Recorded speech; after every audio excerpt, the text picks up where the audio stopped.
All right, some snow showers here in the FM area. It's not nearly as heavy as it was through the midday hours and the early afternoon hours, but we have gotten some reports, and we're going to reiterate these. 7 inches by Twin Valley already. Thanks, Susie, for uploading your photo. You can do the same at valleynewslive.com. Generally 4 to 5 inches measured in and around the FM area, and in Castleton, we're upwards of 7, a couple of 8-inch readings in Mahnomen and Verona in North Dakota. Georgetown, 7 inches, and also some lofty totals in Castleton at 7.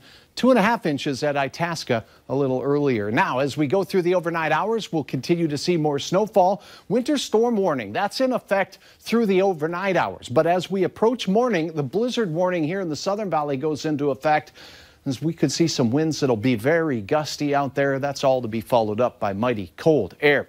Where you see these deep blue colors, that's where the radar's picking up some more intense snowfall. Bigger flakes that accumulate a little bit faster.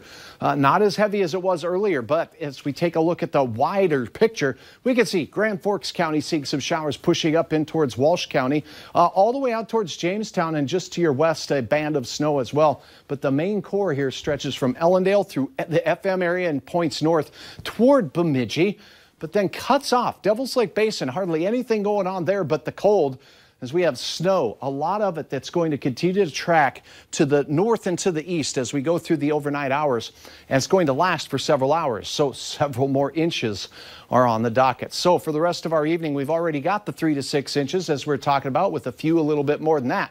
By the morning to mid or late morning hours, an additional 3 to 6 inches is going to be likely for some areas. That's 6 to 12 total to snowblow. Isolated places more than that. Then there's the Arctic blasts that we've been talking about. Air temperatures 20 to 30 below. Wind chills we won't discuss, but they will be dangerous indeed. Still above zero across much of western and northwest Minnesota. The cold spot, Devil's Lake, at around 7 below. 33 below in Langdon for a wind chill. The coldest of the wind chills from the Red River off to the west. The hour-by-hour forecast as we look in on Fargo here, they're heavier bands setting this into motion. These will travel to the north and east as we go through the overnight hours, and we'll continue to see more development making its way through the southern and central Red River Valley, extending all the way up to about Grand Forks. Sharp cutoff there where there's dry, cold air up in the Devil's Lake Basin. But the rest of us, periods of snow all night long. On again, off again, heavy at times, and the wind arrows start to have color to them here. And that means gusty winds in the morning.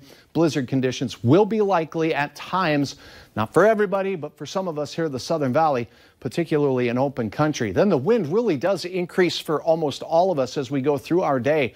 We're going to have some brutal travel conditions across the eastern third of North Dakota into western Minnesota. And temperatures as we go toward the latter day. Snow ends west to east rather quickly. They're going to dive bomb as we head into our Friday morning. This is going to be additional snow expected, 3 to 6 for many here in the Southern Valley. Isolated places will be lucky enough to get the plus. It's going to be a long day of cleanup late tomorrow. Steady temperatures until late, and then they fall fairly quickly. Gusty winds, 25 miles per hour with gusts to around 40 miles per hour. Who is this? Well, somebody keeping their eyes on the weather too. Thank you, Donna, for uploading your awesome photo. Here is a look at your Friday forecast. 22 below in Fargo to start you out. It looks even colder in some spots, close to 30 below. Another pretty cool day on Saturday morning at near 20 below, but we do undergo a warming trend through the weekend. And then more snow still on the docket for Monday and Tuesday. We'll keep you updated. It does not look as big as this round. Yeah, we'll get through tomorrow. It's going to be tough snow blowing tomorrow. Yeah, and you may have to do it a couple of times. That's the frustrating part. So take it easy, go slow, stay warm, get warm off. I might even call out your name a couple times.